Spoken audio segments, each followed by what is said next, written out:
Hello friends, welcome back to my channel. तो आज हम शुरुआत करेंगे साई चरित्र के अध्याय 5 से। तो आइए शुरुआत करते हैं। अध्याय 5। चांद पाटिल की बारात के साथ श्री साई बाबा का पुनः आगमन, अभिनंदन तथा श्री साई शब्द से संबोधन, अन्य संतों से भेंट, वेशभूषा व नित्य कार्यक्रम, पादुकाओं की कथा, मोहिद्दीन के साथ कुश्ती, मोहिद्दीन का जीवन परिवर्तन, जल का तेल में रूपांतर, मिथ्या गुरु जौहर अली। जैसा गत अध्याय में कहा गया है, मैं अब श्री साई बाबा के शिरडी से अंतर्धान होने के पश्चात उनका शिरडी में पुनः किस प्रकार आगमन हुआ, इसका वर्णन करूँगा। चांद पाटिल की बारात के साथ पुनः आगमन। जिला औरंगाबाद, निजाम स्टेट के धूपगांव में चांद पाटिल नामक एक धनवान मुस्लिम रहते थे। जब वे औरंगाबाद को जा रहे थे तो मार्ग में उनकी घोड़ी खो गई। 2 मास तक उन्होंने उसकी खोज में घोर परिश्रम किया, परंतु उसका कहीं पता न चल सका। अंत में वे निराश होकर उसकी जीन को पीठ पर लटकाए औरंगाबाद को लौट रहे थे। तब लगभग 14 मील चलने के पश्चात उन्होंने एक आम्र वृक्ष के नीचे एक फकीर को चिलम तैयार करते देखा, जिसके सिर पर टोपी, तन पर कफनी और पास में एक सटका था। फकीर के बुलाने पर चांद पाटिल उनके पास पहुंचे। जीन देखते ही फकीर ने उनसे पूछा, यह जीन कैसी? चांद पाटिल ने निराशा स्वर में कहा कि क्या कहूँ, मेरी एक घोड़ी थी, वह खो गई है और यह जीन उसी की है। फकीर बोले, थोड़ा नाले की ओर भी तो ढूंढो। चांद पाटिल नाले के समीप गए तो अपनी घोड़ी को वहां चरते देखकर उन्हें महान आश्चर्य हुआ। उन्होंने सोचा कि फकीर कोई सामान्य व्यक्ति नहीं, वरन कोई उच्च कोटि के मानव दिखलाई पड़ते हैं। घोड़ी को साथ लेकर जब फकीर के पास लौटकर आए तब तक चिलम भरकर तैयार हो चुकी थी। केवल 2 वस्तुओं की ही आवश्यकता रह गई थी, एक तो चिलम सुलगाने के लिए अग्नि और दूसरा साफी को गीला करने के लिए जल। फकीर ने अपना चिमटा भूमि में घुसेड़कर ऊपर खींचा तो उसके साथ ही एक प्रज्वलित अंगार बाहर निकला और वह अंगार चिलम पर रखा गया। फिर फकीर ने सटके को जो ही बलपूर्वक जमीन पर प्रहार किया तो ही वहां से पानी निकलने लगा और उसने साफी को भिगोकर चिलम को लपेट लिया। इस प्रकार सब प्रबंध कर फकीर ने चिलम पी और तत्पश्चात चांद पाटिल को भी दी। यह सब चमत्कार देखकर चांद पाटिल को बड़ा विस्मय हुआ। चांद पाटिल ने फकीर से अपने घर चलने का आग्रह किया। दूसरे दिन चांद पाटिल के साथ फकीर उनके घर चला गया और वहां कुछ समय तक रहा। पाटिल धूपगांव का अधिकारी था। उसके घर पर अपने साले के लड़के का विवाह होने वाला था और बारात शिरडी को जाने वाली थी, इसलिए चांद पाटिल शिरडी को प्रस्थान करने का पूर्ण प्रबंध करने लगा। फकीर भी बारात के साथ ही गया। विवाह निर्विघ्न समाप्त हो गया और बारात कुशलतापूर्वक धूपगांव को लौट आई, परंतु फकीर शिरडी में ही रुक गया और जीवन पर्यंत वहीं रहा। फकीर को साई नाम कैसे प्राप्त हुआ? जब बारात शिरडी में पहुंची तो खंडोबा के मंदिर के समीप मालसापति के खेत में एक वृक्ष के नीचे ठहराई गई।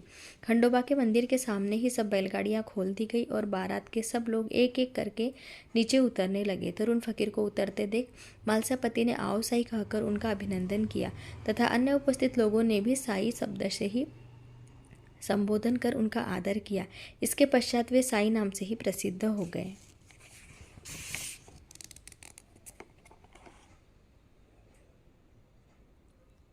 अन्य संतों से संपर्क। शिरडी आने पर श्री साई बाबा मस्जिद में निवास करने लगे।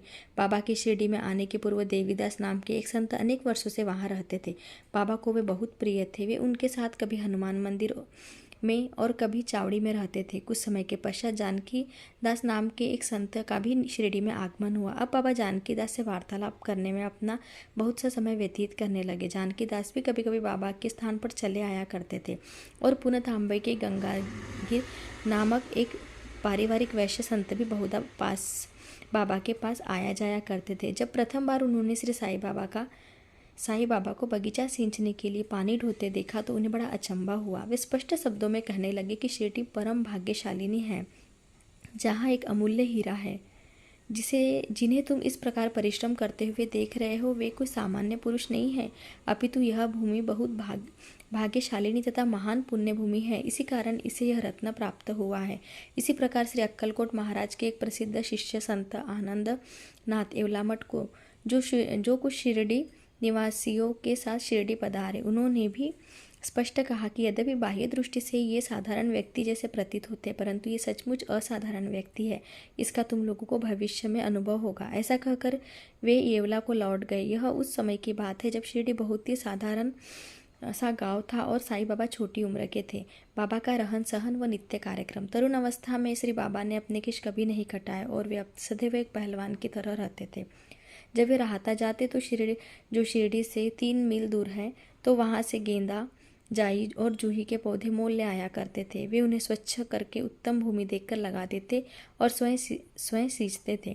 वामन तात्या नाम के एक भक्त इन्हें नित्य प्रति 2 मिट्टी के घड़े दिया करते थे।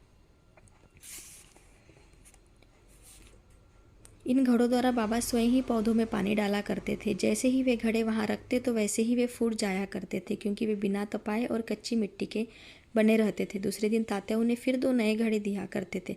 यह क्रम 3 वर्षों तक चला और फिर साईं बाबा के कठोर परिश्रम तथा प्रयत्न से वहां फूलों की एक सुंदर फुलवारी बन गई। आजकल इसी स्थान पर बाबा के समाधि मंदिर की भव्य इमारत शोभायमान है, जहाँ सहस्त्रों भक्त आते जाते रहते हैं। नीम वृक्ष के नीचे पादुकाओं की कथा। श्री अक्कलकोट महाराज के एक भक्त, जिनका नाम भाई कृष्णाजी अलीबागकर था, उनके चित्र का नित्य प्रति पूजन किया करते थे। एक समय उन्होंने अक्कलकोट, सोलापुर जिला जाकर महाराज की पादुकाओं का दर्शन एवं पूजन करने का निश्चय किया, परंतु प्रस्थान करने के पूर्व अक्कलकोट महाराज ने स्वप्न में दर्शन देकर उनसे कहा कि आजकल शिरडी ही मेरा विश्राम स्थल है और तुम वहीं जाकर मेरा पूजन करो। इसलिए भाई ने अपने कार्यक्रम में परिवर्तन कर शिरडी आकर श्री साईं बाबा की पूजा की। वे आनंदपूर्वक शिरडी में 6 मास रहे और इस स्वप्न की स्मृति स्वरूप उन्होंने पादुकाएं बनवाई। शकस 1834 में श्रावण के शुभ दिन देखकर नीम वृक्ष के नीचे वे पादुकाएं स्थापित कर दी। दादा केलकर तथा उपासनी महाराज ने यथाविधि स्थापना उत्सव संपन्न किया। एक दीक्षित ब्राह्मण पूजन के लिए नियुक्त कर दिया गया और प्रबंध का कार्य भक्त सगुन मेरू नायक को सौंपा गया। कथा का पूर्ण विवरण। ठाणे के सेना निवृत्त मामलतदार श्री बी देव, जो श्री साईं बाबा के परम भक्त थे, उन्होंने सगुन मेरू नायक और गोविंद कमलाकर दीक्षित से इस विषय में पूछताछ की। पादुकाओं का पूर्ण विवरण श्री साई लीला भाग 11 संख्या 1 पृष्ठ 25 में प्रकाशित हुआ है, जो निम्नलिखित है।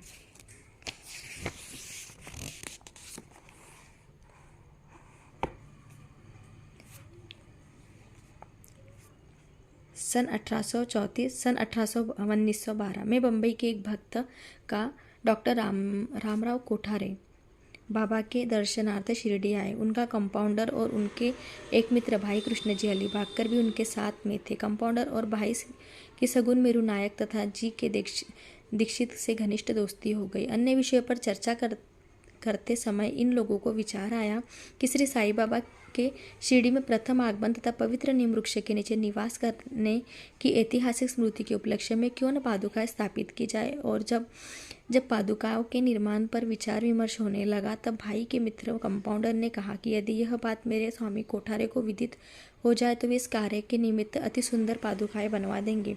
उन्होंने शिरडी आकर पादुकाओं की रूपरेखा बनाई तथा इस विषय में उपासनी महाराज से भी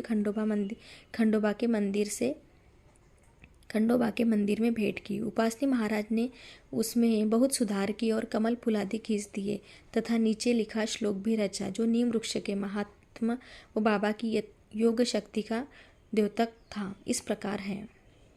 सदा निम्ब वृक्षस्य मूलाधिवासात् सुधास्त्राविन तिक्तम्य प्रियतमः तरुण कल्पवृक्षाधिक साधयन्त नमामीश्वरम सद्गुरुम साईनाथम। अर्थात मैं भगवान साईनाथ को नमन करता हूँ, जिनका सानिध्य पाकर नीम वृक्ष कटु तथा अप्रिय होते हुए भी अमृत वर्षा करता था। इस वृक्ष का रस अमृत कहलाता है। इसमें अनेक व्याधियों से मुक्ति देने के गुण होने के कारण इसे कल्पवृक्ष से भी श्रेष्ठ कहा गया है। उपासनी महाराज का विचार सर्वमान्य हुआ और कार्य रूप में भी परिणत हुआ। पादुकाएं बम्बई में तैयार कराई गई और कंपाउंडर के हाथों शिरडी भेज दी गई।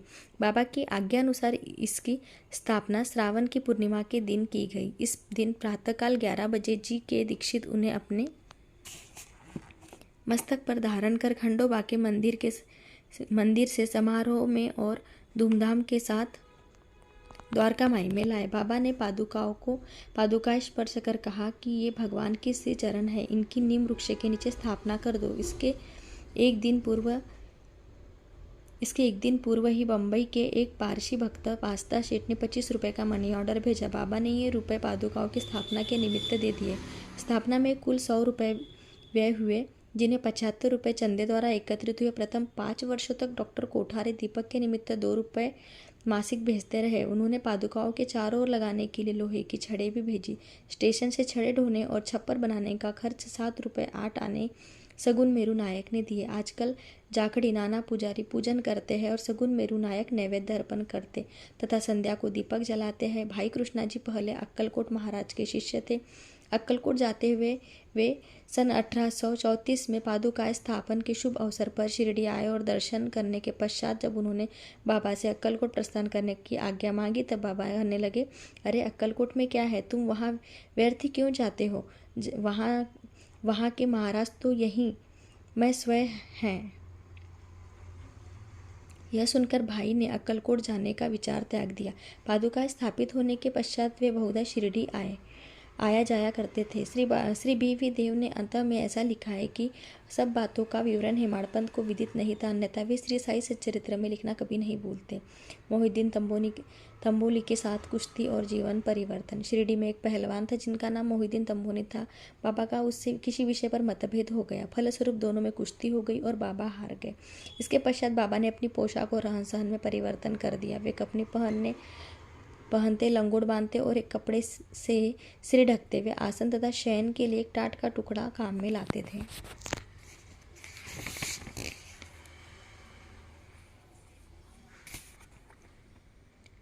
इस फटे पुराने चिथड़े पहनकर वे बहुत संतुष्ट प्रतीत होते थे। वे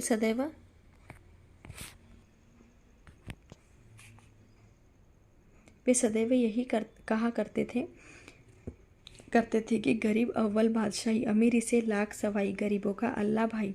गंगागिर को भी कुश्ती से बड़ा अनुराग था। एक समय जब वह कुश्ती लड़ रहा था तब इसी प्रकार उसको भी त्याग की भावना जागृत हुई। इस उपयुक्त अवसर पर उसे देववाणी सुनाई दी, भगवान के साथ खेल में अपना शरीर लगा देना चाहिए।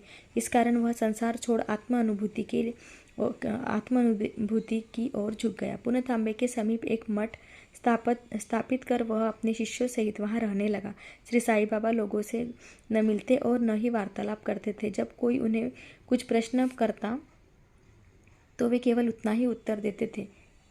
दिन के समय वे नीम वृक्ष के नीचे विराजमान रहते थे। कभी वे गांव की मेड़ पर नाले के किनारे एक बबूल वृक्ष की छाया में बैठे रहते थे और संध्या को अपनी इच्छा अनुसार कहीं भी वे वायु सेवन के लिए निकल जाया करते थे। नीम गांव में बहुधा बाला साहेब डेंगले के घर जाया करते थे। बाबा श्री बाला साहेब को बहुत प्यार करते थे। उनके छोटे भाई जिनका नाम नाना साहेब था, वे द्वितीय विवाह करने पर भी उनको कोई संतान न थी।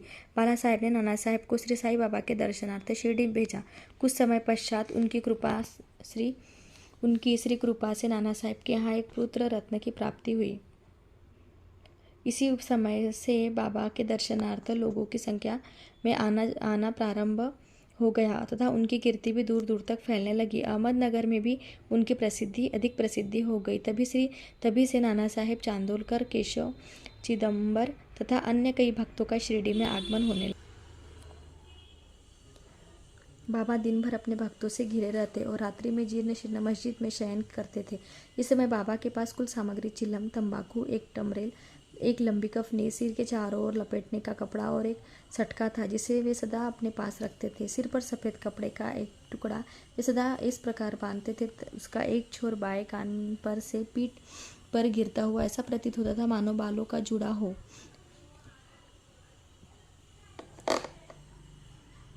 हफ्तों तक वे उन्हें स्वच्छ नहीं करते थे। पैर में कोई जूता या चप्पल भी नहीं पहनते थे। केवल एक टाट का टुकड़ा ही अधिकांश दिन में उनके आसन का काम कर देता था। वे एक कौपीन धारण करते और सर्दी से बचने के लिए दक्षिण मुख हो धूनी से तपते थे। वे धूनी में लकड़ी के टुकड़े डाला करते थे तथा अपना अहंकार, इच्छाओं और समस्त विषय आसक्तियों में उसमें आहुति दिया करते थे। वे अल्लाह मालिक का सदैव उच्चारण किया करते थे। जिस मस्जिद में वे पधारे थे उनमें केवल 2 कमरों के बराबर एक लंबी जगह थी और यहीं सब भक्त उनके दर्शन करते थे। 1912 के पश्चात कुछ परिवर्तन हुआ। पुरानी मस्जिद का जीर्णोद्धार हो गया और उसमें एक फर्श भी बनाया गया। मस्जिद में निवास करने से पूर्व बाबा दीर्घकाल तक तकिया में रहे। वे पैरों में घुंघरू बांधकर प्रेम विहल होकर सुंदर नृत्य व गायन भी करते थे।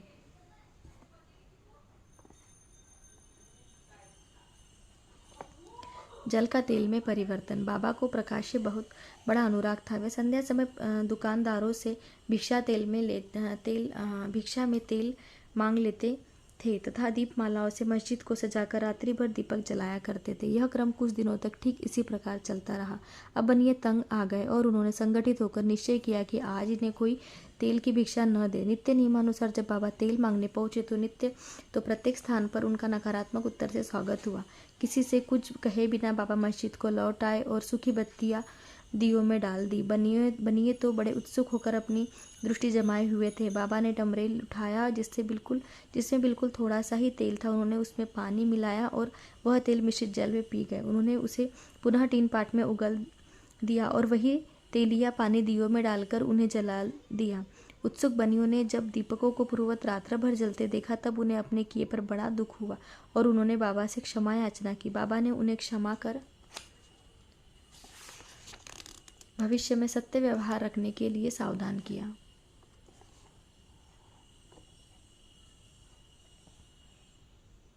मिथ्या गुरु जौहर अली। उपयुक्त वर्णित कुश्ती के 5 वर्ष पश्चात जौहर अली नाम के एक फकीर अपने शिष्य के साथ रहता आए। वे वीरभद्र मंदिर के समीप एक मकान में रहने लगे। फकीर विद्वान था, कुरान की आयतें उसे कंठस्थ थी, उसका कंठ मधुर था। गांव के मधुर से बहुत से धार्मिक और श्रद्धालु जन उनके पास आने लगे और यथायोग्य आदर होने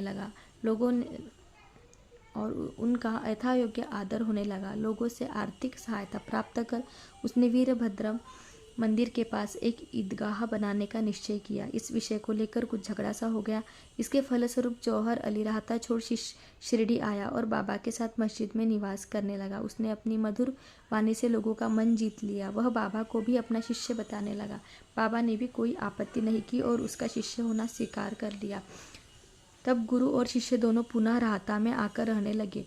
गुरु शिष्य की योग्यता से अनभिज्ञ था, परंतु शिष्य गुरु के दोषों से पूर्ण परिचित था। इतने पर भी बाबा ने कभी उसका अनादर नहीं किया और पूर्ण लगन से अपना कर्तव्य निभाते रहे और उसकी अनेक प्रकार से सेवा की। वे दोनों कभी कभी शिरडी भी आया करते थे, परंतु मुख्य निवास राहता में ही था।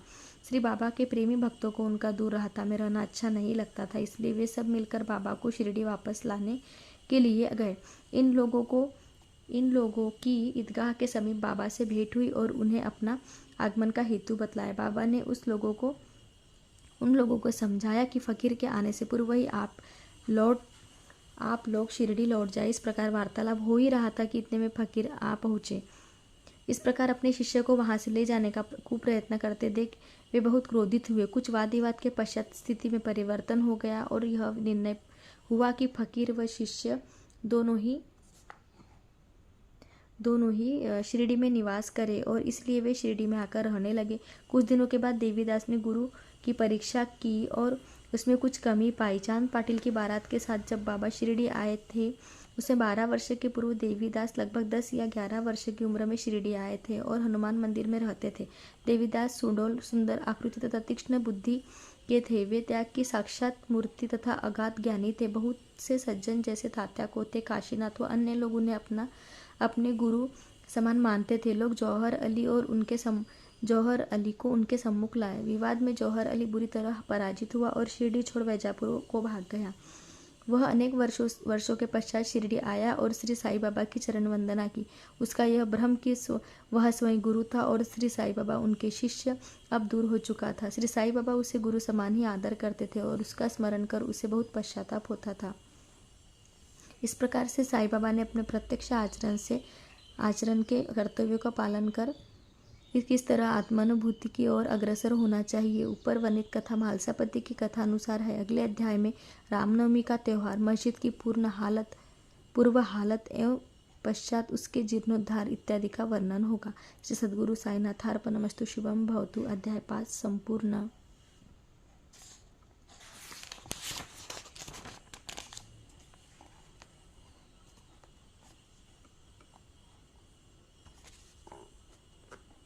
अध्याय 6 रामनवमी उत्सव, मस्जिद का जीर्णोद्धार, गुरु के कर स्पर्श की महिमा, चंदन समारोह, उस उर्स और रामनवमी का समन्वय, मस्जिद का जीर्णोद्धार। गुरु के कर स्पर्श के गुण। जब सद्गुरु ही नाव के खिवैया है तो वे निश्चय ही कुशलता तथा सरलता पूर्वक इस भवसागर से पार उतार देंगे। सद्गुरु शब्द का उच्चारण करते ही मुझे श्री साईं बाबा की स्मृति आ रही है। ऐसा प्रतीत होता है कि मानो स्वयं है मेरे सामने खड़े हैं और मेरे मस्तक पर उदी लगा रहे हैं। देखो देखो, वे अब अपना वरद हस्त उठाकर मेरे मस्तक पर रख रहे हैं। अब मेरा हृदय आनंद से भर गया है और मेरे नेत्र से प्रेमाश्रु बह रहे हैं। सद्गुरु के कर स्पर्श की शक्ति महान आश्चर्यजनक है। लिंग सूक्ष्म शरीर जो संसार को भस्म करने वाली अग्नि से भी नष्ट नहीं होता है, वह गुरु के कर स्पर्श से पल भर में ही नष्ट हो जाता है। अनेक जन्मों के समस्त पाप नष्ट हो जाते हैं। ऐसे व्यक्ति जिन्हें धार्मिक और ईश्वरीय प्रसंगों से पूर्ण अरुचि है, उनके भी मन स्थिर हो जाते हैं। श्री साईं बाबा के मनोहर रूप के दर्शन कर कंठ प्रफुल्लता से रूठ जाता है, आंखों से अश्रुधारा प्रवाहित होने लगती है और जब हृदय भाव से भर जाता है तब स्वभाव की जागृति होकर आत्मानुभव के आनंद का आभास होने लगता है। मैं और तू का भेद द्वैत भाव नष्ट हो जाता है और तत्क्षण ही ब्रह्म के साथ अभिन्नता प्राप्त हो जाती है। जब मैं धार्मिक ग्रंथों का पठन करता हूँ तो क्षण क्षण में सद्गुरु की स्मृति हो आती है। बाबा राम या कृष्ण का रूप धारण कर मेरे सामने खड़े हो जाते हैं और स्वयं अपनी जीवन कथा मुझे सुनाने लगते हैं। अर्थात जब मैं भागवत का श्रवण करता हूँ तब बाबा श्री कृष्ण का स्वरूप धारण कर लेते हैं और तब मुझे ऐसा प्रतीत होने लगता है कि वे ही भागवत या भक्तों के कल्याणार्थ दह गीता सुना रहे हैं। जब कभी भी मैं किसी से वार्तालाप किया करता हूँ तो मैं बाबा की कथाओं को ध्यान में लाता हूँ, जिससे उनका उपयुक्त अर्थ समझाने में सफल हो सकूँ। तब एक शब्द या वाक्य की रचना भी नहीं कर पाता हूँ, परंतु जब वे स्वयं कृपा कर मुझसे लिखवाने लगते हैं तब फिर उसका कोई अंत नहीं होता। जब भक्तों में अहंकार की वृद्धि होने लगती है तब वे शक्ति प्रदान कर उसे अहंकार शून्य बनाकर अंतिम ध्येय की प्राप्ति करा देते हैं तथा उसे संतुष्ट कर अक्षय सुख का अधिकारी बना देते हैं। जो बाबा को नमन कर अनन्य भाव से उनकी शरण में जाता है, उसे फिर कोई साधना करने की आवश्यकता नहीं है। धर्म, अर्थ, काम और मोक्ष से सहज प्राप्त हो जाते हैं। ईश्वर के पास पहुँचने के 4 मार्ग हैं: कर्म, ज्ञान, योग और भक्ति। इन सब में भक्ति मार्ग अधिक कंटकाकीर्ण गड्ढों और खाइयों से परिपूर्ण है। यदि सद्गुरु पर विश्वास कर गड्ढों और खाइयों से बचते हुए और पदानुक्रमण करते हुए सीधे अग्रसर होते जाओगे तो तुम अपने ध्येय अर्थात ईश्वर तक आसानी से पहुँच जाओगे। श्री साईं बाबा ने निश्चयात्मक स्वर में कहा कि स्वयं ब्रह्म और उनकी विश्व को उत्पत्ति, रक्षण और लय करने आदि की भिन्न भिन्न शक्तियों के पृथकत्व में भी एकत्व है। इसे ही ग्रंथकारों ने दर्शाया है। भक्तों के कल्याणार्थ श्री साईं बाबा ने स्वयं जिन वचनों से आश्वासन दिया था उनको नीचे उद्धृत किया जाता है। मेरे भक्तों के घर अन्न तथा वस्त्रों का कभी अभाव नहीं होगा। यह मेरा वैशिष्ट्य है कि जो भक्त मेरी शरण आ जाते हैं और अंतःकरण से मेरे उपासक है, उनके कल्याणार्थ में सदैव चिंतित रहता हूँ। कृष्ण भगवान ने भी गीता में यही समझाया है। इसलिए भोजन तथा वस्त्र के लिए अधिक चिंता न करो। सर्वधर्मान् परित्यज्य मामेकं शरणं व्रज अह त्वा सर्व पापेभ्य मोक्षयिष्यामि मा शुच। गीता 18:66।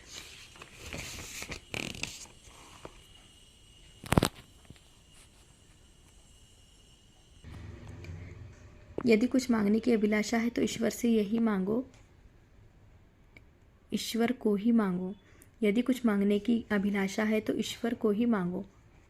सांसारिक मान व उपाधियाँ त्याग कर ईश कृपा तथा अभयदान प्राप्त करो और उन्हीं के द्वारा सम्मानित हो। सांसारिक साधनों से कुपथगामी मत बनो, अपने इष्ट को दृढ़ता से पकड़े रहो। समस्त इंद्रियों और मन को ईश्वर चिंतन में प्रवृत्त रखो, किसी पदार्थ से आकर्षित न हो। सदैव मेरे स्मरण में मन को लगाए रखो ताकि वह देह, संपत्ति व ऐश्वर्य और प्रवृत्त न हो।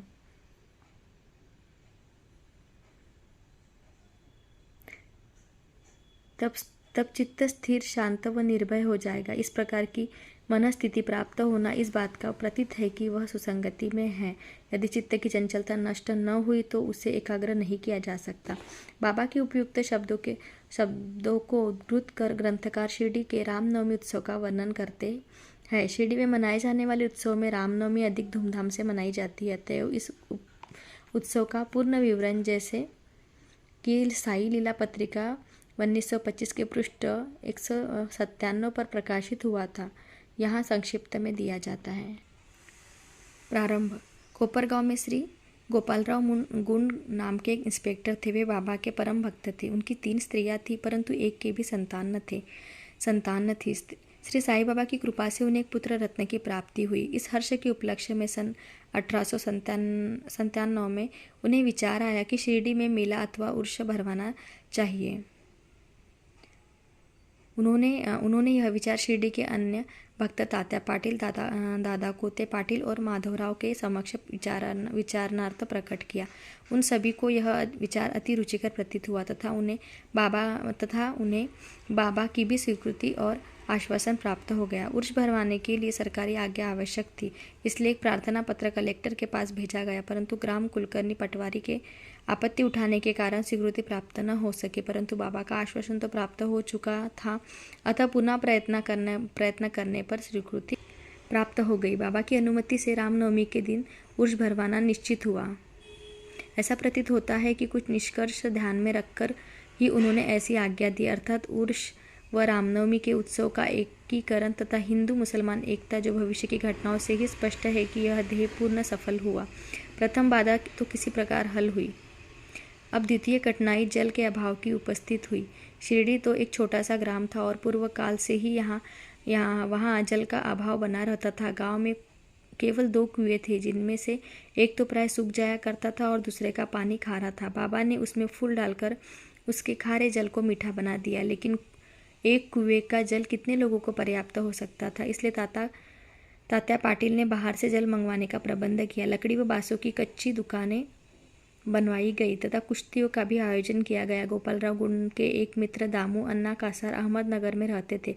वे भी संतान रहित होने के कारण दुखी थे। श्री साईं बाबा की कृपा से उन्हें भी एक पुत्र रत्न की प्राप्ति हुई। श्री गुंड ने उनसे एक ध्वज देने को कहा। एक ध्वज जागीरदार श्री नाना साहेब निमोनकर ने भी दिया। ये दोनों ध्वज बड़े समारोह के साथ गांव में से निकाले गए और अंत में उन्हें मस्जिद, जिसे बाबा द्वारका माई के नाम से पुकारते थे, उसके कोनों पर फहरा दिया गया। यह कार्यक्रम अभी भी पूर्ववत चल रहा है। चंदन समारोह। इस मेले में एक अन्य कार्यक्रम का भी श्री गणेश हुआ, जो चंदनोत्सव के नाम से प्रसिद्ध है। यह कोरहल के एक मुस्लिम भक्त श्री अमीर शक्कर दलाल के मस्तिष्क की सूझ थी। प्राय इस प्रकार का उत्सव सिद्ध मुस्लिम संतों के सम्मान में ही किया जाता है, परंतु बहुत सा चंदन घिसकर और बहुत सी चंदन धूप थालियों में भरी जाती है तथा लोबान जलाए जाते हैं और अंत में उन्हें मस्जिद में पहुंचाकर जुलूस समाप्त हो जाता है। थालियों का चंदन और धूप नीम पर और मस्जिद की दीवारों पर डाल दिया जाता है।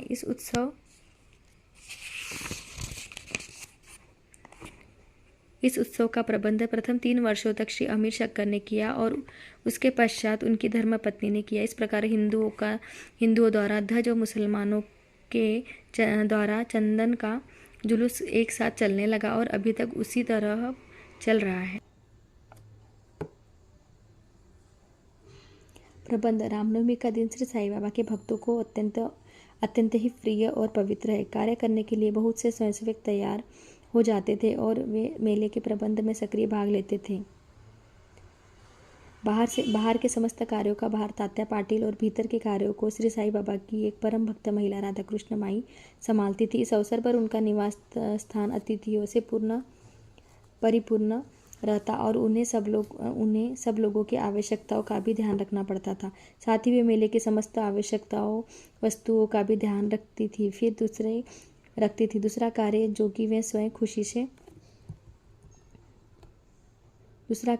वे स्वयं खुशी से किया करती थी वह था मस्जिद की साफ सफाई करना, चूना पोतना आदि। मस्जिद की फर्श तथा दीवारें निरंतर धूली जलने के कारण काली पड़ गई थी। जब रात्रि को बाबा चावड़ी में विश्राम करने चले जाते तब वे यह कार्य कर दिया करती थी। समस्त वस्तुएं धूनी सहित बाहर निकालनी पड़ती थी और सफाई व पुताई हो जाने के पश्चात पूर्ववत सजा दी जाती थी। बाबा का अत्यंत प्रिय कार्य गरीबों को भोजन कराना भी इस कार्यक्रम का एक अंग था। इस कार्य के लिए बृहद भोज का आयोजन किया जाता था और अनेक प्रकार की मिठाइयाँ बनाई जाती थी। यह सब कार्य राधाकृष्ण माई के निवास स्थान पर ही होता था। बहुत से धनाढ्य व श्रीमंत भक्त इस कार्य में आर्थिक सहायता पहुँचाते थे।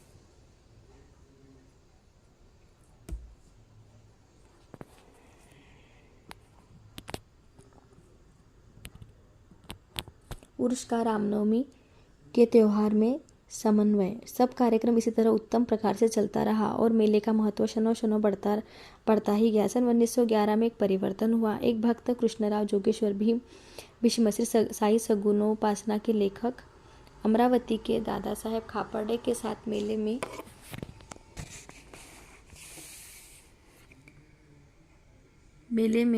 मेले के एक दिन पूर्व शिरडी के दीक्षितवाड़े में ठहरे। जब वे दालान में लेटे हुए विश्राम कर रहे थे तब उन्हें एक कल्पना सूझी। इसी समय श्री लक्ष्मणराव उपनाम काका महाजनी पूजन सामग्री लेकर मस्जिद की ओर जा रहे थे। उन दोनों में विचार विनिमय होने लगा और उन्होंने सोचा कि शिरडी में उर्स व मेला ठीक रामनवमी के दिन ही भरता है। इसमें अवश्य ही कोई गूढ़ रहस्य निहित है। रामनवमी का दिन हिंदुओं को बहुत प्रिय है। इतना कितना अच्छा हो यदि रामनवमी उत्सव अर्थात श्री राम का जन्म दिवस का भी श्री गणेश कर दिया जाए। काका महाजनी को यह विचार रुचिकर प्रतीत हुआ। अब मुख्य घटनाएं हरिदास के मिलने की थी, जो इस शुभ अवसर पर कीर्तन व ईश्वर गुणानुवाद कर सके, परंतु भीष्म ने इस समस्या को हल कर दिया। उन्होंने कहा कि मेरा स्वरचित राम आख्यान जिसमें राम जन्म का वर्णन है तैयार हो चुका है। मैं उसका ही कीर्तन करूंगा और तुम हारमोनियम पर साथ करना तथा राधा कृष्ण माई सौंठ और शक्कर मिश्रित चूर्ण तैयार कर देगी। तब वे दोनों शीघ्र ही बाबा की स्वीकृति प्राप्त करने हेतु मस्जिद को गए। बाबा तो अंतर्यामी थे, उन्हें तो सब ज्ञान था कि वाड़े में क्या क्या हो रहा है। बाबा ने महाजनी से प्रश्न किया कि वहाँ क्या चल रहा था। इस आकस्मिक प्रश्न से महाजनी घबरा गए और बाबा के शब्दों का अभिप्राय न समझ सकने के कारण वे स्तब्ध होकर खड़े रह गए। तब बाबा ने भीष्म से पूछा कि क्या बात है। भीष्म ने रामनवमी उत्सव मनाने का विचार बाबा के समक्ष प्रस्तुत किया तथा स्वीकृति देने की प्रार्थना की। बाबा ने भी सहर्ष अनुमति दे दी। सभी भक्त हर्षित हुए और राम जन्मोत्सव मनाने की तैयारियां करने लगे। दूसरे दिन रंग बिरंगी झंडियों से मस्जिद सजा दी गई। श्रीमती राधा कृष्ण माई ने एक झूला लाकर बाबा के आसन के समक्ष रख दिया और फिर उत्सव प्रारंभ हो गया। भीष्म कीर्तन करने को खड़े हो गए और महाजनी हारमोनियम पर उनका साथ करने लगे। तभी बाबा ने महाजनी को बुलावा भेजा यहाँ महाजनी शंकित थे कि बाबा उत्सव मनाने की आज्ञा देंगे भी या नहीं। परंतु जब वे बाबा के समीप पहुंचे तो बाबा ने उनसे प्रश्न किया, ये सब क्या है, ये झूला क्यों रखा गया है। महाजनी ने बताया कि रामनवमी का कार्यक्रम प्रारंभ हो गया और इसी कारण यह पालना रखा गया है। बाबा ने निंबर पर से 2 हार उठाए। उनमें से एक हार तो उन्होंने काका जी के गले में डाल दिया तथा दूसरा भीष्म के लिए भेज दिया। अब कीर्तन प्रारंभ हो गया। कीर्तन समाप्त हुआ जब श्री राजाराम की उच्च स्वर में जय जयकार हुई। कीर्तन के स्थान पर गुलाल की वर्षा हो गई। जब हर कोई प्रसन्नता से झूम रहा था तब अचानक ही गरजती हुई ध्वनि उनके कानों पर पड़ी। वस्तुतः जिस समय गुलाल की वर्षा हो रही थी तो उसके कुछ कण अनायन ही बाबा की आंखों में चले गए। तब बाबा एकदम क्रुद्ध होकर उच्च स्वर में अपशब्द कहने व कोसने लगे। यह दृश्य देखकर सब लोग भयभीत होकर सिटपिटाने लगे। बाबा के अभाव से भली भांति परिचित अंतरंग भक्त भला इन अपशब्दों का कब बुरा मानने वाले थे।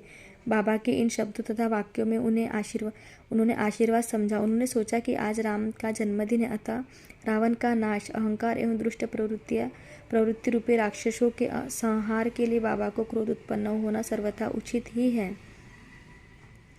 इसके साथ साथ उन्हें यह विदित था कि जब कभी भी शिरडी में कोई नवीन कार्यक्रम रचा जाता था तब बाबा इसी प्रकार कुपित हो जाया करते थे। इसलिए वे सब स्तब्ध ही रहे। इधर राधा कृष्ण माई भी भयभीत थी कि कहीं बाबा झूला न तोड़ फोड़ डाले। इसलिए उन्होंने काका महाजनी से झूला हटाने के लिए कहा, परंतु बाबा ने ऐसा करने से उन्हें रोका। कुछ समय पश्चात बाबा शांत हो गए और उस दिन की महापूजा और आरती का कार्यक्रम समाप्त हो गया। उसके बाद काका महाजनी ने बाबा से झूला उतारने की अनुमति मांगी, परंतु बाबा ने अस्वीकृति करते हुए कहा कि अभी उत्सव संपूर्ण नहीं हुआ है। अगले दिन गोपाल काला उत्सव मनाया गया, जिसके पश्चात बाबा ने झूला उतारने की आज्ञा दे दी। उत्सव में दही मिश्रित पोहा एक मिट्टी के बर्तन में लटका दिया जाता है और कीर्तन समाप्त होने पर वह बर्तन फोड़ दिया जाता है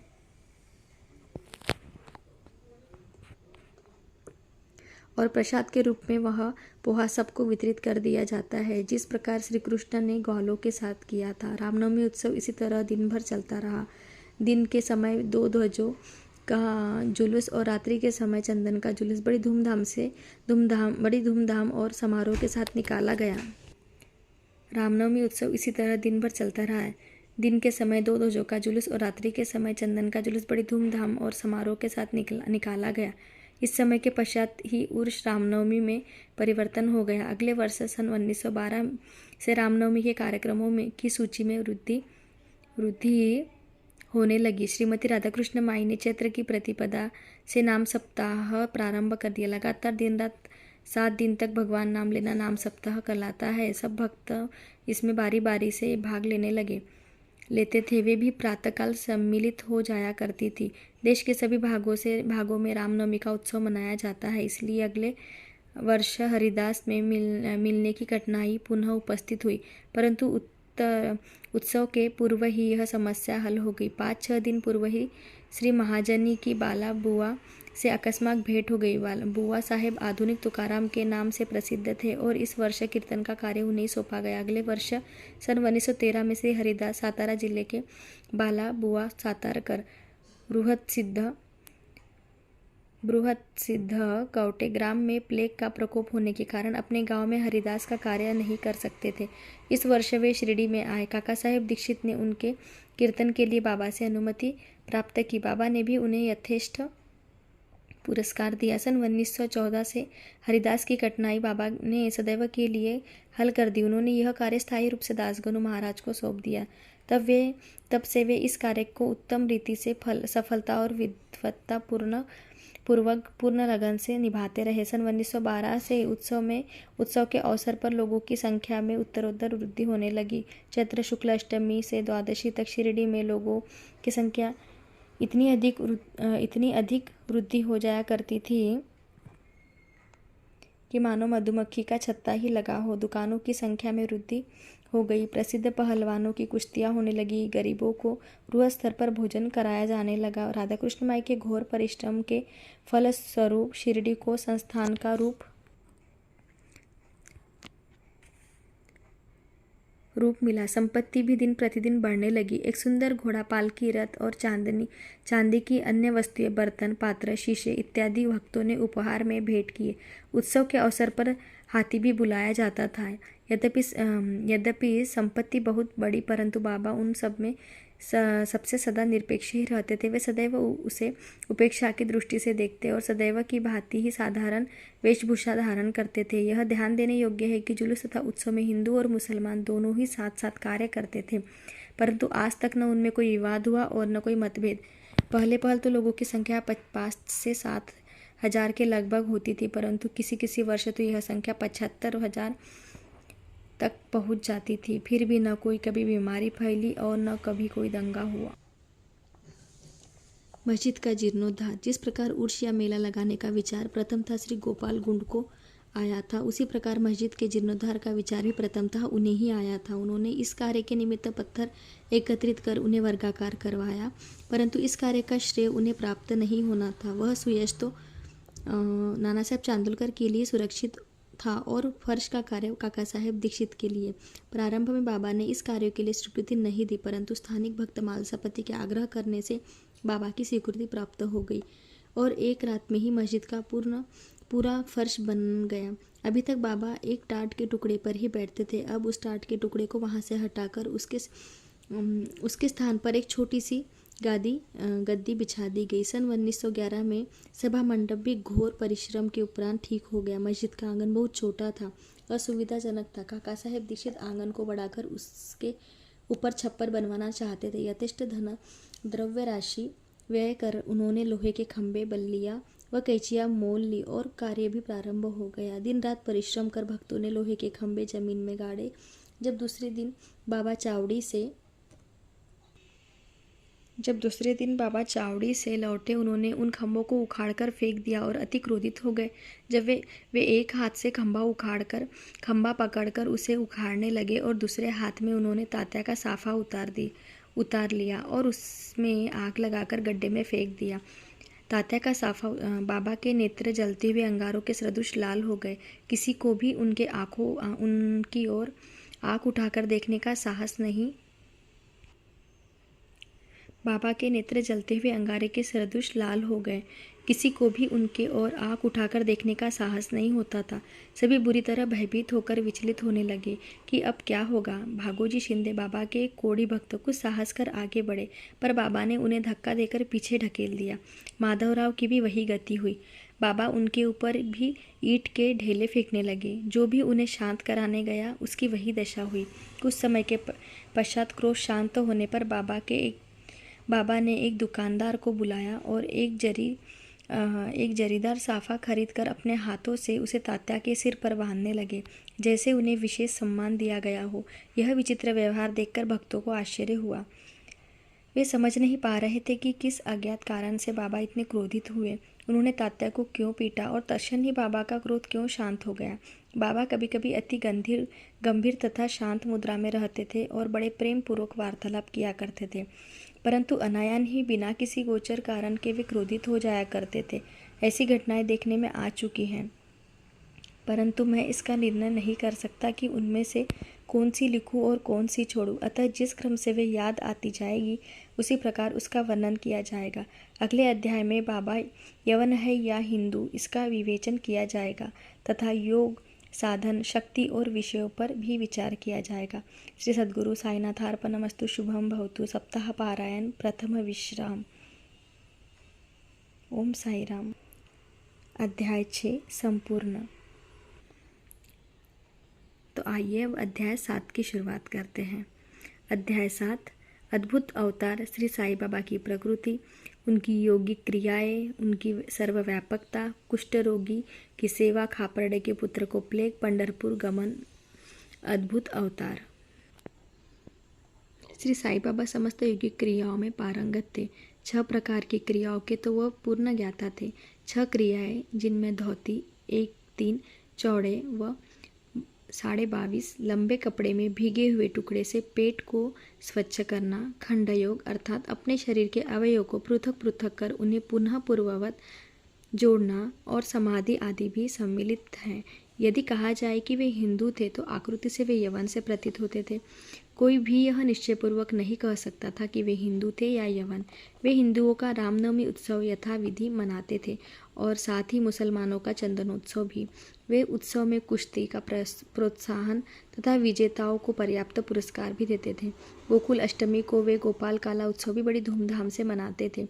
ईद के दिन वे मुसलमानों को मस्जिद में नमाज पढ़ने के लिए आमंत्रित किया करते थे। एक समय मुहर्रम के अवसर पर मुसलमानों ने मस्जिद में ताजिया बनाने तथा कुछ दिन वहां रहकर फिर जुलूस बनाकर गांव से निकालने का कार्यक्रम रचा। श्री साई बाबा ने केवल 4 दिन ताजियों को वहां रहने के लिए बिना किसी राग द्वेष के 5वें दिन वहां से हटवा दिया। यदि कहे कि वे यवन थे तो उनके कान हिंदुओं की रीति के अनुसार छिदे हुए थे, और यदि कहे कि वे यवन थे तो उनके कान हिंदुओं की रीति के अनुसार छिदे हुए थे, और यदि कहे कि वे हिंदू थे तो वे सुनता कराने के पक्ष में भी थे। नाना साहेब चांदोलकर, जिन्होंने उनको बहुत समीप से देखा था, उन्होंने बतलाया कि उनकी सुन्नता नहीं हुई थी। साई लीला पत्रिका श्री B.V. देव द्वारा लिखित शीर्षक बाबा यवन की हिंदू पृष्ठ 562 देखो। यदि कोई उन्हें हिंदू घोषित करे तो वे सदा मस्जिद में निवास करते थे, और यदि यवन कहे तो वे सदा वहां धुनी प्रज्वलित रखते थे तथा अन्य कर्म जो इस्लाम धर्म के विरुद्ध है, जैसे चक्की पीसना, शंख तथा घंटानाद, होम आदि कर्म करना, अन्नदान और अर्घ्य द्वारा पूजन आदि सदैव वहां चलते रहते थे। यदि कोई कहे कि वे यवन थे तो कुलीन ब्राह्मण और अग्निहोत्री भी अपने नियमों का उल्लंघन कर सदा उनको साष्टांग नमस्कार किया करते थे। जो उनका स्वदेश का पता लगाने गए उन्हें अपना प्रश्न विस्मृत हो गया और वे उनके दर्शन मात्र से मोहित हो गए। अस्तु इसका निर्णय कोई न कर सका कि यथार्थ में साई बाबा हिंदू थे या यवन। इसमें आश्चर्य ही क्या है। जो व इंद्रियजन्य सुखों को तिलांजलि देकर ईश्वर की शरण में आ जाते हैं तथा जब उन्हें ईश्वर के साथ अभिन्नता प्राप्त हो जाती है तब उसकी कोई जाति पाति नहीं रह जाती। इसी कोटि में श्री साई बाबा थे। वे जातियों और प्राणियों में किंचित मात्र भी भेदभाव नहीं रखते थे। फकीरों के साथ वे आमिष और मछली का सेवन भी कर लेते थे। कुत्ते भी उनके भोजन पात्र में मुंह डालकर स्वतंत्रता पूर्वक खाते थे, परंतु उन्होंने कभी कोई आपत्ति नहीं की। ऐसा अपूर्व और अद्भुत श्री साईं बाबा का अवतार था।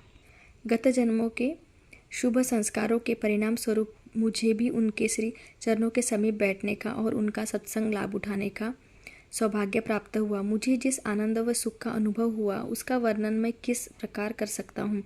यथार्थ में बाबा अखंड सच्चिदानंद थे। उनकी महान और अद्वितीय का बयान कौन कर सकता है। जिसने उनके श्री चरण कमलों की शरण ली उसे साक्षात्कार की प्राप्ति हुई। अनेक सन्यासी, साधक और मुमुक्ष जन भी श्री साईं बाबा के पास आया करते थे। बाबा भी सदैव उनके साथ चलते फिरते, उठते बैठते, उनसे वार्तालाप कर उनका चित्तरंजन किया करते थे। अल्लाह मालिक सदैव उनके ओठों पर रहता था। वे कभी भी विवाद और मतभेद में नहीं पड़ते थे तथा सदा शांत और स्थिर रहते थे, परंतु कभी कभी वे क्रोधित हो जाया करते थे। वे सदैव ही वेदांत की शिक्षा दिया करते थे। कोई भी अंत तक न जान सका कि श्री साईं बाबा वास्तव में कौन थे। अमीर और गरीब दोनों उनके लिए एक समान थे। वे लोगों के गुह्य व्यापार को पूर्णतया जानते थे और जब वे रहस्य प्रकट करते तो सब विस्मित हो जाते थे। स्वयं ज्ञानावतार होकर भी वे सदैव अज्ञानता का प्रदर्शन किया करते थे। उन्हें आदर सत्कार से सदैव अरुचि थी। इसी प्रकार का श्री साईं बाबा का वैशिष्ट्य था। थे तो वे शरीरधारी, परंतु कर्मों से उनकी ईश्वरीयता स्पष्ट झलकती थी। शिरडी के सकल नर नारी उन्हें परब्रह्म ही मानते थे। बाबा की प्रकृति। मैं मूर्ख जो हूँ श्री साईं बाबा की अद्भुत लीलाओं का वर्णन नहीं कर सकता। शिरडी की प्राय समस्त मंदिरों का उन्होंने जीर्णोद्धार किया। श्री तात्या पाटिल के द्वारा शनि, गणपति, शंकर, पार्वती, ग्राम देवता और हनुमान जी आदि के मंदिर ठीक करवाए। उनका दान भी विलक्षण था। दक्षिण के रूप में जो धन एकत्रित होता था उसमें से वे किसी को 20 रुपये, किसी को 15 रुपये या किसी को 50 रुपये इस प्रकार प्रतिदिन स्वच्छतापूर्वक वितरण कर देते थे। प्राप्तिकर्ता उसे शुद्ध दान समझता था। बाबा की भी सदैव यही इच्छा थी कि उसका उपयुक्त रीति से व्यय किया जाए। बाबा के दर्शन से भक्तों को अनेक प्रकार का लाभ पहुंचता था। अनेकों निष्कपट और स्वस्थ बन गए, दुष्टात्मा पुण्यात्मा में परिणत हो गए। अनेकों को कुष्ठरोग से मुक्त हो गए और अनेकों को मनवांछित फल की प्राप्ति हो गई। पंगुओं की पंगुता नष्ट हो गई। उनकी कीर्ति दूर दूर तक फैलती गई और भिन्न भिन्न स्थानों से यात्रियों के झुंड शिरडी आने लगे। बाबा सदा धूनी के पास ही आसन जमाए रहते और वहीं विश्राम किया करते थे। वे कभी स्नान करते और कभी स्नान किए बिना ही समाधि में लीन रहते थे। वे सिर पर एक साफा, कमर में एक धोती और तन ढकने के लिए एक कफनी धारण करते थे। प्रारंभ से ही उनकी वेशभूषा इसी प्रकार थी। अपने जीवन काल के पूर्वार्ध में वे गांव में चिकित्सा कार्य भी किया करते थे। रोगियों को निदान कर उन्हें औषधि भी देते थे और उनके हाथ में अपरिमित यश था। यह इस कारण से वे अल्पकाल में ही योग चिकित्सक विख्यात हो गए। यहाँ केवल एक ही घटना का उल्लेख किया जाता है जो बड़ी विचित्र सी है। विलक्षण नेत्र चिकित्सा। एक भक्त की आंखें बहुत लाल हो गई थी, उनमें सूजन भी आ गई थी। शिरडी सरी के छोटे ग्राम में डॉक्टर कहाँ। तब भक्तगण ने रोगी को बाबा के समक्ष उपस्थित किया। इस प्रकार की पीड़ा में डॉक्टर प्राय लेप, मरहम, अंजन, गाय का दूध तथा कपूर युक्त औषधियों को प्रयोग में लाते हैं, पर बाबा की औषधियाँ तो सर्वथा ही भिन्न थी। उन्होंने भिलावा पीसकर उसकी 2 गोलियां बनाई और रोगी के नेत्रों में एक एक गोली चिपकाकर कपड़े की पट्टी से आंखें बांध दी। दूसरे दिन पट्टी हटाकर नेत्रों के ऊपर जल के छींटे छोड़े गए। सूजन कम हो गई और नेत्र प्राय निरोग हो गए। नेत्र शरीर का एक अति सुकोमल अंग है, परंतु बाबा की औषधि से कोई हानि नहीं पहुंची, बल्कि नेत्रों की व्याधि दूर हो गई। इस प्रकार अनेक रोगी निरोग हो गए। यह घटना केवल उदाहरण स्वरूप ही यहाँ दी गई है। बाबा की योगिक क्रियाएं। बाबा को समस्त योगिक प्रयोग और क्रियाएं ज्ञात थी। उनमें से केवल 2 का ही यहाँ उल्लेख किया जाता है। पहला है धोती क्रिया, आते स्वच्छ करने की क्रिया। प्रति तीसरे दिन बाबा मस्जिद से पर्याप्त दूरी पर एक वटवृक्ष के नीचे किया करते थे। एक अवसर पर लोगों ने देखा कि उन्होंने अपने आंतों को उधर से बाहर निकालकर उन्हें चारों ओर से स्वच्छ किया और समीप के वृक्ष पर सूखने के लिए रख दिया। शिरडी में इस घटना की पुष्टि करने वाले लोग अभी भी जीवित हैं। उन्होंने इस सत्य की परीक्षा भी की। साधारण धोती क्रिया एक 3 चौड़े व 22.5 लंबे गीले कपड़े के टुकड़े से की जाती है। इस कपड़े को मुंह के द्वारा उदर में उतार दिया जाता है तथा उसमें लगभग आधा घंटे तक रखे रहते हैं ताकि उसका पूरा प्रभाव हो जाए। तत्पश्चात उसे बाहर निकाल लेते हैं। पर बाबा की तो यह धोती क्रिया सर्वथा विचित्र और असाधारण ही थी। खंडयोग। दूसरा खंडयोग। एक समय बाबा ने अपने शरीर के अवयव पृथक कर मस्जिद के भिन्न भिन्न स्थानों में बिखेर दिए। अकस्मात उसी दिन एक महाशय मस्जिद में पधारे और अंगों की इस प्रकार यहाँ वहाँ बिखरा देखकर बहुत ही भयभीत हुए। पहले उनकी इच्छा हुई कि ग्राम अधिकारी को यह सूचना देनी चाहिए कि किसी ने बाबा का खून कर उनके टुकड़े टुकड़े कर दिए हैं, परंतु सूचना देने वाला ही पहले पकड़ा जाता है। यह सोचकर वे मौन रहे। पर दूसरे दिन जब वे मस्जिद में गए तो बाबा को पूर्ववत हष्टपुष्ट और स्वस्थ देखकर उन्हें बड़ा विस्मय हुआ। उन्हें ऐसा लगा कि पिछले दिन जो दृश्य देखा था वह कहीं स्वप्न तो नहीं था। बाबा बाल्यकाल से ही यौगिक क्रियाएं किया करते थे और उन्हें जो अवस्था प्राप्त हो चुकी थी उसका सत्यगान किसी को भी नहीं था। चिकित्सा के नाम से उन्होंने कभी किसी से एक पैसा भी स्वीकार नहीं किया। अपने उत्तम लोकप्रिय गुणों के कारण उनकी कीर्ति दूर दूर तक फैल गई। उन्होंने अनेक निर्धनों रोगियों को स्वास्थ्य प्रदान किया। इस प्रसिद्ध डॉक्टर मसीहों के मसीहा ने कभी अपने स्वार्थ की चिंता न कर अनेक विघ्नों का सामना किया तथा स्वयं असहनीय वेदना और कष्ट सहन कर सदैव दूसरों की भलाई की और उन्हें विपत्तियों में सहायता पहुंचाई। वे सदा पर कल्याणार्थ चिंतित रहते थे। ऐसी ही एक घटना नीचे दी गई है जो उनकी सर्वव्यापकता तथा महान दयालुता की द्योतक है। बाबा की सर्वव्यापकता और दयालुता। सन 1910 में बाबा दीपावली के शुभ अवसर पर धूनी के समीप बैठे हुए अग्नि ताप रहे थे तथा साथ ही धूनी में लकड़ी डालते जा रहे थे। धूनी प्रचंडता से प्रज्वलित थी। कुछ समय पश्चात उन्होंने लकड़ियां डालने के बदले अपना हाथ धूनी में डाल दिया। हाथ बुरी तरह से झुलस गया। नौकर माधवराव देशपांडे ने बाबा को धूनी में हाथ डालते देखकर तुरंत दौड़कर उन्हें बलपूर्वक पीछे खींच लिया। माधवराव ने बाबा से कहा, देवा, आपने ऐसा क्यों किया? बाबा सावधान होकर कहने लगे, यहाँ से कुछ दूरी पर एक लोहारी जब भट्टी धोक रही थी उसी समय उसके पति ने उसे बुलाया। कमर पर बैठे हुए शिशु का ध्यान छोड़ वह शीघ्रता से वहां दौड़ गई। अभाग्यवश शिशु फिसल गया और भट्टी में गिर पड़ा, परंतु मैंने तुरंत ही भट्टी में हाथ डालकर शिशु के प्राण बचा लिए। मुझे अपना हाथ जल जाने का कोई दुख नहीं है, परंतु मुझे संतोष है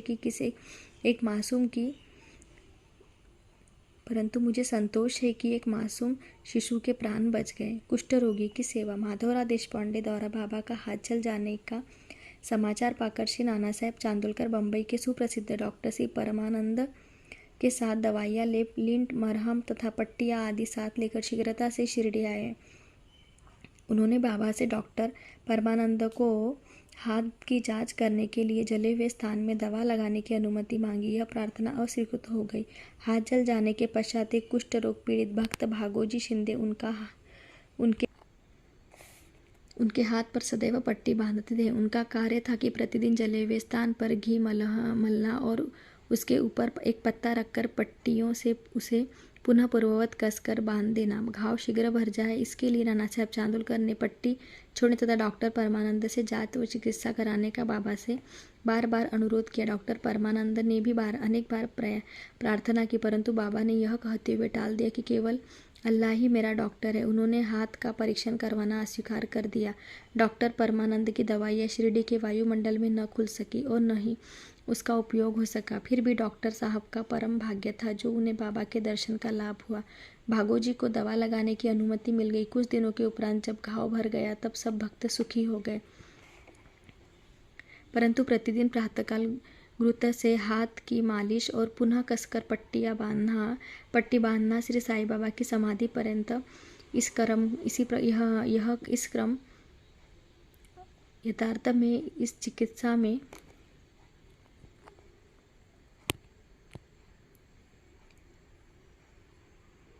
परंतु प्रतिदिन प्रातःकाल घृत से हाथ की मालिश और पुनः कसकर पट्टी बांधना श्री साईं बाबा की समाधि पर्यंत यह क्रम इसी प्रकार चलता रहा। श्री साईं बाबा सदृश पूर्ण सिद्ध को यथार्थ में इस चिकित्सा की कोई भी आवश्यकता नहीं थी, परंतु भक्तों के प्रेमवश उन्होंने भागोजी की यह सेवा यथार्थ उपासना निर्विघ्न स्वीकार की। जब बाबा लेंडी को जाते तो भागोजी छाता लेकर उनके साथ ही जाते थे। प्रतिदिन प्रातःकाल जब बाबा धुनी के पास आसन पर विराजते तब भागोजी वहां पहले से ही उपस्थित रहकर अपना कार्य प्रारंभ कर देते थे। भागोजी ने पिछले जन्म में अनेक पाप कर्म किए थे, इस कारण वे कुष्ठ रोग से पीड़ित थे।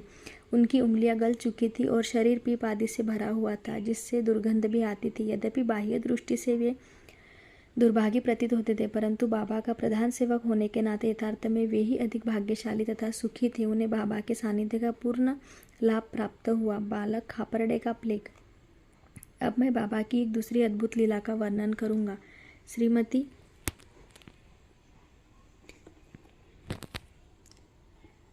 खापरडे अमरावती के श्री दादा साहेब खापरडे की धर्मपत्नी अपने छोटे पुत्र के साथ कई दिनों से शिरडी में थी। पुत्र तीव्र जर से पीड़ित था। पश्चात उससे प्लेग की गिल्टी गार्ड भी निकल आई। श्रीमती खापरडे भयभीत हो बहुत घबराने लगी और अमरावती लौट जाने का विचार करने लगी। संध्या समय जब बाबा वायु सेवन के लिए वाड़े, अब जो समाधि मंदिर कहा जाता है, के पास से लौट रहे थे, तब उन्होंने उनसे लौटने की अनुमति मांगी तथा कंपित स्वर में कहा कि मेरा प्रिय पुत्र प्लेग से ग्रस्त है, अतः मैं घर लौटना चाहती हूँ। प्रेम पूर्वक उनका समाधान करते बाबा ने कहा, आकाश में बहुत बादल छाए हुए हैं, उनके हटते ही आकाश पूर्ववत स्वच्छ हो जाएगा। ऐसा कहते हुए उन्होंने कमर तक अपनी कफनी ऊपर उठाई और वहां उपस्थित सभी लोगों को अंडों के बराबर 4 गिल्टियां दिखाकर कहा कि देखो, मुझे अपने भक्तों के लिए कितना कष्ट उठाना पड़ता है, उनके कष्ट मेरे हैं। यह विचित्र और असाधारण लीला देखकर लोगों को विश्वास हो गया कि संतों को अपने भक्तों के लिए किस प्रकार कष्ट सहन करने पड़ते हैं। संतों का हृदय मोम से भी नरम तथा मक्खन जैसा कोमल होता है। वे अकारणीय भक्तों से प्रेम करते हैं और अपना निजी संबंधी समझते हैं। पंढरपुर गमन और निवास। बाबा अपने भक्तों से कितना प्रेम करते हैं और किस प्रकार उनकी समस्त इच्छाओं तथा समाचारों को पहले से ही जान लेते थे, इसका वर्णन कर यह अध्याय में समाप्त करूंगा। नाना साहब चांदोलकर बाबा के परम भक्त थे। वे खानदेश में नंदुरबार के मामलतदार थे। उनका पंढरपुर को तबादला हो गया और श्री साईं बाबा की भक्ति उन्हें फलदायी हो गई, क्योंकि पंढरपुर जो भूवैकुंठ पृथ्वी का स्वर्ग सदृशी समझा जाता है, उसमें रहने का अवसर प्राप्त हो गया। नाना साहब को शीघ्र ही कार्यभार संभालना था, इसलिए वे किसी को पूर्व पत्र या सूचना दिए बिना ही शीघ्रता से शिरडी को रवाना हो गए। वे अपने पंढरपुर यानी शिरडी में अचानक ही पहुंचकर अपने विठोबा यानी बाबा को नमस्कार कर फिर आगे प्रस्थान करना चाहते थे। नाना साहेब के आगमन की किसी को भी सूचना न थी, परंतु बाबा तो सर्वज्ञ थे। जैसे ही नाना साहेब नीमगांव पहुंचे, जो शिरडी से कुछ ही दूरी पर है, बाबा महालसापति अप्पा शिंदे और काशी राम से वार्तालाप कर रहे थे। उसी समय मस्जिद में स्तब्धता छा गई और बाबा ने अचानक ही कहा, चलो चारों मिलकर भजन करें। चारों मिलकर भजन करें। पंढरपुर के द्वार खुले हुए हैं। यह भजन प्रेम पूर्वक गाए। पंढरपूरला जायाचे तिथे समजला रायांचे घर ते माझ्या रायांचे।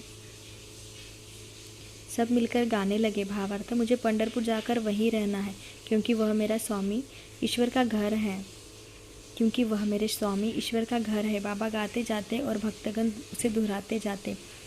कुछ समय में नाना साहब ने वहां सकुटुंब पहुंचकर बाबा को प्रणाम किया। उन्होंने बाबा से पंढरपुर पधारने तथा वहां निवास करने की प्रार्थना की। पाठकों, अब इस प्रार्थना की आवश्यकता ही कहाँ थी कि भक्तगण ने नाना साहब को बतलाया कि बाबा पंढरपुर वास के भाव में पहले से ही थे। यह सुनकर नाना साहब द्रवित हो श्री चरणों पर गिर पड़े और बाबा की आज्ञा तथा आशीर्वाद प्राप्त कर पंढरपुर को रवाना हो गए।